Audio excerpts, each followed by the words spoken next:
أن كان ذا مال وبنين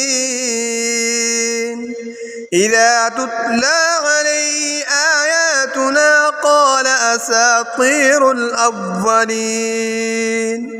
سنسمه على الخرطوم إنا بلوناهم كما بلونا أصحاب الجنة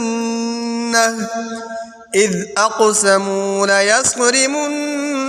مصبحين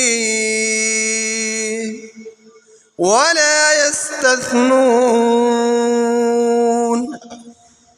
فطاف عليها طائف من ربك وهم نائمون